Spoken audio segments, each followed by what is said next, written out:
최근 법인 파산으로 폐교된 한려대학교 소식 전해드렸는데요.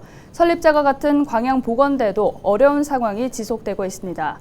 이런 가운데 학교를 정상화시킬 수 있다는 입장과 더 이상 이대로 둘 수 없다는 입장이 팽팽하게 갈리고 있는데요. 자세한 내용 김신혜 기자가 취재했습니다.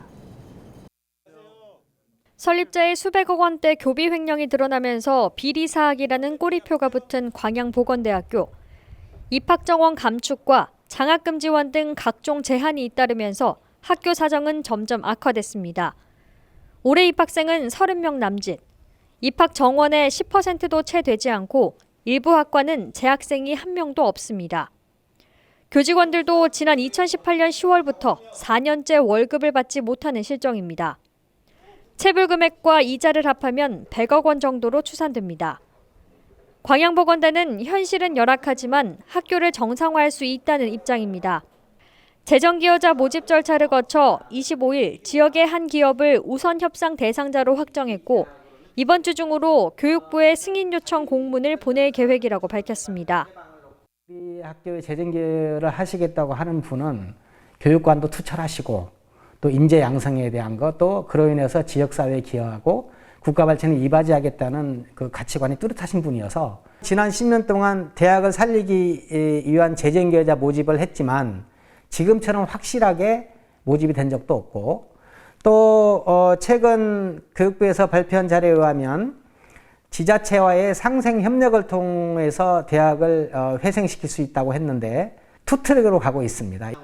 또 설립자의 횡령 등에 대한 부당이득금 반환 소송 결과에 따라 약 130억 원을 돌려받을 수 있어 체불임금을 주고도 남는다고 덧붙였습니다.